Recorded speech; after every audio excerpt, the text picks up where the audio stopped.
नमस्कार दोस्तों, steno allied classes में आपका स्वागत है।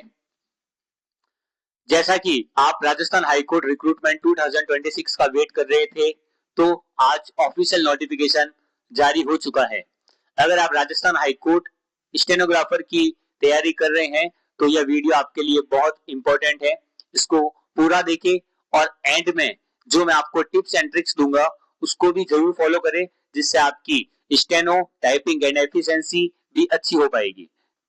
सो वीडियो स्टार्ट करते हैं ऑफिशियल नोटिफिकेशन को रीड आउट करते हुए। So first of all we should go to the site of Rajasthan high court.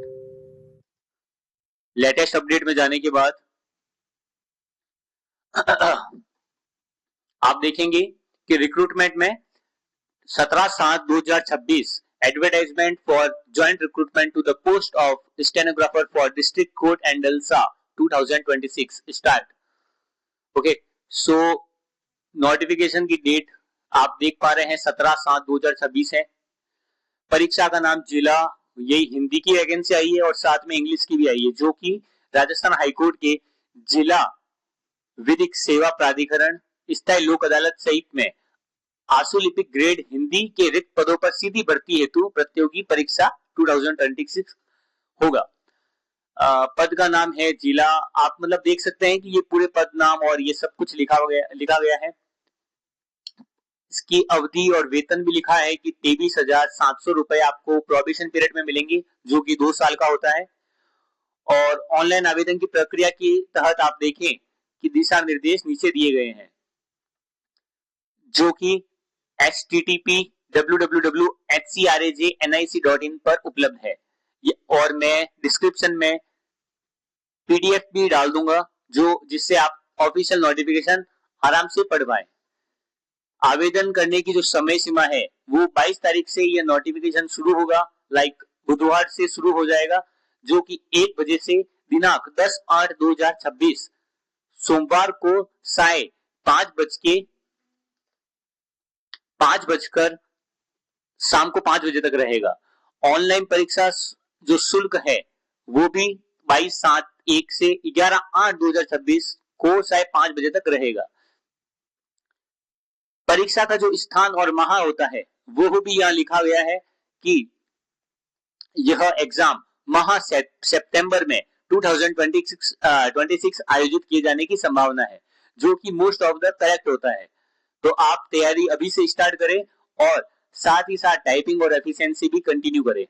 परीक्षा का शुल्क जनरल वर्ग के लिए 750 और SC/ST OBC और ये जो भी है अनुसूचित जाति, उसके लिए सभी जातियों के अकॉर्डिंग कैटेगरी वाइज इसमें लिखा गया है। उसको आप ऑफिशियल नोटिफिकेशन जो मैं पीडीएफ में दूंगा, आप अच्छे से रीड आउट करें। जो 750, 600 और 450 रहेगा।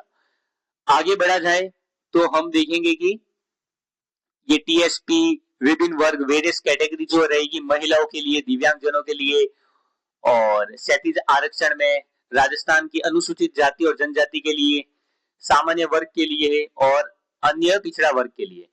विभिन्न वर्गों में प्रमाण पत्र के संदर्भ में भी हम देखेंगे कि आप ये पढ़ पा रहे हैं। जो भी मैं धीमे धीमे स्क्रॉल कर रहा हूं, जिससे वीडियो ज्यादा लंबा ना रहे। इसमें डेट के अकॉर्डिंग दिया गया है कि सर्टिफिकेट जो भी रहे इस टाइम के पहले पहले का हो। भर्ती हेतु ये आप पढ़ते रहिए। अब बात आती है महत्वपूर्ण। प्रथम वरीयता रहेगी जिला न्यायालय और द्वितीय वरीयता रहेगी जिला विधिक संस्था प्राधिकरण, लाइक DLSA दलसा। न्यूनतम शैक्षणिक योग्यता की आज बात करते हैं। तो योग्यता की बात करें तो must have passed the senior secondary examination in arts, science और कॉमर्स। मतलब 12वीं में आपके आर्ट्स, साइंस और कॉमर्स में आप पास होने चाहिए, और या उसके इक्विवेलेंट जो रहता है उसके तहत बात होना चाहिए। जब भी आप ये फॉर्म भरे, ई मित्र में अच्छे से फॉर्म भरे, जिससे किसी भी तरह की गलती ना हो। Must possess a good working knowledge of Hindi. Hindi का अच्छा नॉलेज होना चाहिए। As written in Devanagari script, जो देवनागरी स्क्रिप्ट में होना चाहिए। Rajasthani dialects and must have passed होना चाहिए कंप्यूटर का O लेवल का सर्टिफिकेट या उससे हायर कोर्स जैसे DOE ACC under control of the department of electronics, और या फिर कंप्यूटर ऑपरेटर होना चाहिए जो कोपा है जो ITI में होता है, या कंप्यूटर सॉफ्टवेयर एक्सेट्रा DPCS जो ये लिखे हैं उसी को प्रायोरिटी देते हुए आप फॉर्म को फिल करें ई मित्र में जाकर। Diploma in computer science computer application for any university established by law in India, India में कोई भी यूनिवर्सिटी जो एस्टैब्लिश्ड है लॉ के अकॉर्डिंग उसका सर्टिफिकेट कंप्यूटर का, या science engineering computer and science and engineering, या राजस्थान से कोई है तो RSCIT Rajasthan state certificate course in information technology के जो वर्धमान यूनिवर्सिटी करवाती है महावीर ओपन यूनिवर्सिटी कोटा में, वो वाला होना चाहिए। साथ ही साथ senior secondary school examination with computer science as an optional subject, मतलब कि 12वीं कक्षा में अगर आपके कंप्यूटर ऑप्शनल सब्जेक्ट में है तो भी आप इस फॉर्म को फिल कर सकते हैं। तो ये आपके लिए बहुत अच्छा रहेगा। अगर किसी की RSCIT नहीं भी की हुई है तो वह senior secondary school examination with computer science as an optional subject के थ्रू भी फॉर्म भर सकता है, या एनी इक्विवेलेंट हायर क्वालिफिकेशन। शारीरिक उपयुक्तता फिजिकल फिटनेस आप इसमें देख पा रहे हैं, पढ़ लेना। राष्ट्रीयता भारत का नागरिक हो, नेपाल का प्रजनन हो, या भूटान का प्रजनन हो। साथ ही नीचे जो और लिखा है इंस्ट्रक्शन अच्छे से पढ़कर ही फॉर्म भरे जिससे कोई गलती ना हो। आयु इसमें लिखी है 18 से लेके 40 साल जो कि 1/1/2027 के अकॉर्डिंग होगी। और जो भी एज का लिमिटेशन या जिसको मतलब ऑप्शन दिया हुआ है कि भाई 5 साल एक्स्ट्रा जिसको मिले हैं वो आप शेड्यूल क्लास के अकॉर्डिंग जो भी मिला है वो आप पढ़े और उसका इंस्ट्रक्शन को फॉलो करें। कैरेक्टर सर्टिफिकेट की बात करी जाए तो एक सचरित्र प्रमाण पत्र जो उस विश्वविद्यालय महाविद्यालय या विद्यालय जिसमें उसने अंतिम बार अध्ययन किया हो, प्रधानाचार्य अकादमी अधिकारी द्वारा जारी किया गया हो। 2 सचरित्र प्रमाण पत्र चाहिए जो कि 6 माह से अधिक पूर्व में लिखे हुए न हो। नियुक्ति एवं disqualification for appointment, no male candidate who has more than one wife living shall be eligible for appointment to the service rules. जो भी इसमें इंस्ट्रक्शन दिए गए हैं डिस्क्वालिफिकेशन की वो आप अच्छे से रीड आउट करें और आगे बढ़ते रहे। अब मैं आपको बताऊंगा परीक्षा की स्कीम क्या रहेगी। परीक्षा की स्कीम मैंने पिछले वीडियो में आपको बताया था कि आप इस चैनल से जुड़े रहें, मैं अपडेट देता रहूंगा। सेम वही रूल है। डिक्टेशन ऑफ पैसेज 6 मिनट का डिक्टेशन होगा इंग्लिश शॉर्ट हैंड के लिए जो कि 80 वर्ड्स पर मिनट होगा जिसके नंबर होंगे 100 नंबर। ध्यान रहे 5% की से ज्यादा मिस्टेक वाले डिस्क्वालीफाई हो जाते हैं, इसलिए आप तैयारी निल मिस्टेक की करें। एंड जो ट्रांसक्रिप्शन होगा उसके लिए टाइमिंग मिलेगा 50 मिनट। हिंदी शॉर्ट हैंड के लिए डिक्टेशन और पैसेज होगा 6 मिनट का जो 70 वर्ड्स पर मिनट होगा।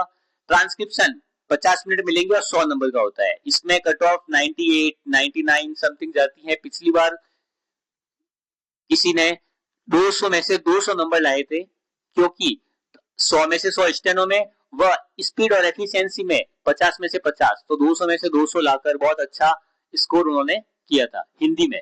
इंग्लिश में आप 95 प्लस नंबर लेके आ जाए तो आपका फायदा होगा। आगे बढ़ा जाए तो आप पढ़ेंगे method of conducting stenography test. Before dictation the final shorthand passage of the candidate trial passage containing 200 to trial passage होगा 200 से 250 वर्ड पहले, मतलब कि डिक्टेशन जो मेन स्टार्ट होता है उससे पहले 200 से 250 वर्ड का एक ट्रायल डिक्टेशन चलाया जाता है सेम स्पीड में, और 2 से 3 मिनट बाद में ट्रायल पैसेज के बाद में फाइनल पैसेज बोलते हैं जो कि ट्रांसक्रिप्शन करना होता है। गति एवं दक्षता परीक्षा मतलब स्पीड और एफिशिएंसी टेस्ट, इसका मतलब है टाइपिंग। जो हिंदी स्टेनो कर रहे हैं उनका हिंदी टाइपिंग होगा, जिसके इंग्लिश स्टेनो है उसके इंग्लिश टाइपिंग होगा। तो आप अच्छे से तैयारी करें जिसमें मिनिमम स्पीड 8000 की depression per hour on computer होने चाहिए। मूल्यांकन विधि the mistake shall be counted as full और पार्शियल मिस्टेक, मतलब कि पूरी और आधी मिस्टेक के तहत मानी जाएगी जो कि counted as full mistake. Omission of words और फिगर, कोई भी अगर वर्ड आपने छोड़ दिया है मिस कर दिया है तो उसकी पूरी गलती होगी। सब्स्टिट्यूशन ऑफ रॉन्ग वर्ड और फिगर, कोई गलत सब्स्टिट्यूट कर दिया है, गलत स्पेलिंग लिख दी है या हिंदी में गलत शब्द लिख दिया है टू पार्शियल मिस्टेक, मतलब दो छोटी छोटी मिस्टेक जैसे कॉमा या पैराग्राफ चेंज की मिस्टेक्स, वो दो गलती एक मिस्टेक मानी जाएगी। या और जो भी पार्शियल मिस्टेक होगी वो इस तरह से कि अगर कोई ओमिशन इन पंक्चुएशन, जैसे कॉमा फुल स्टॉप में आपने पंक्चुएशन नहीं लगाई तो आपकी गलती होगी। रॉन्ग यूज ऑफ कैपिटल और स्मॉल लेटर्स, अगर आपने कैपिटल और स्मॉल वर्ड नहीं किया है तो आपकी गलती होगी। और wrong identity indentation for of paragraph, मतलब आपने पैरा नहीं दिया है तो। अब बात आती है the margin of 5% may be allowed if the mistake omission are more than 5% of the dictated passage. Speed रहेगी, जैसे स्पीड कैलकुलेट करने के लिए एक्चुअल करेक्ट वर्ड टाइप, जैसे 6 मिनट का डिक्टेशन है 80 की स्पीड में, तो 8 का पहाड़ अगर आप 6 बार 60 के अकॉर्डिंग गिनेंगे तो आपको 480 वर्ड्स होते हैं, उसमें से 480 प्लस परमिसिबल 5 मिस्टेक्स और एक्चुअल कमिटेड मिस्टेक, जो गलती आपने की है वो upon duration of dictation 6 minutes. और मार्क्स होंगे एक्चुअल करेक्ट वर्ड टाइप, जैसे आपने जैसे इंग्लिश के अकॉर्डिंग बताया जाए तो 480 में से आपने करेक्ट वर्ड किए हैं 470 इनटू मैक्सिमम मार्क्स जो 100 है, और टोटल वर्ड कितने बोले कि 480, तो इस तरह से मार्क्स निकल जाएंगे। तो आप समझ चुके होंगे कि किस तरह से नोटिफिकेशन आया है और क्या रूल है, मैंने पूरा एक्सप्लेन कर दिया है। रही बात की वैकेंसी और पोस्ट कितनी आई है, तो आप देख रहे हैं कि हिंदी डिस्ट्रिक्ट कोर्ट में 130 समथिंग पोस्ट आई है, 130 प्लस है थोड़ी, एंड जो अनुसूचित जाति को अभी अगर जोड़े तो प्लस 11 हो जाएगी। और इंग्लिश स्टेनोग्राफर की बात करें डिस्ट्रिक्ट कोर्ट के लिए तो 9 पोस्ट आई है जो कि एक्सपेक्टेड थी हमें, एंड साथ ही साथ इंग्लिश स्टेनोग्राफर में जो टीएसपी एरिया है अनुसूचित क्षेत्र, वहां पे 4 पोस्ट अलग आई है। तो जो अनुसूचित क्षेत्र से हैं वो वही फॉर्म भरे जिससे उनकी पोस्ट सिक्योर रहे। आप इसी के साथ आप मेहनत करते रहिए। और मैं एक बात और बताना चाहूंगा साथ ही साथ कि अगर कोई तैयारी कर रहा है तो यहाँ पे छोटी सी भी गलती फॉर्म भरते टाइम मत करना, क्योंकि एक छोटी सी गलती भी एप्लीकेशन रिजेक्ट करा सकती है। और प्रिपरेशन एडवाइस ये दूंगा आपको, जो कि मैंने आपको बोला कि लास्ट में सबसे दे रहा हूं, तो ये है लीगल डिक्टेशन लिखे ज्यादा से ज्यादा, टाइपिंग स्पीड और एक्यूरेसी पर अभी से ध्यान दे, और मॉक टेस्ट जरूर दे। कोई भी गाइडेंस चाहिए आप नीचे कमेंट करें, मैं ट्राई करूंगा कि आपको सही और बेहतर जानकारी दे पाऊं जो आपके एग्जाम में काम आए।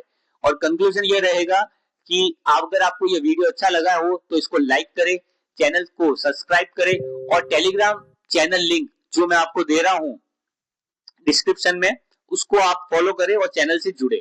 Thank you very much. जय हिंद, जय भारत।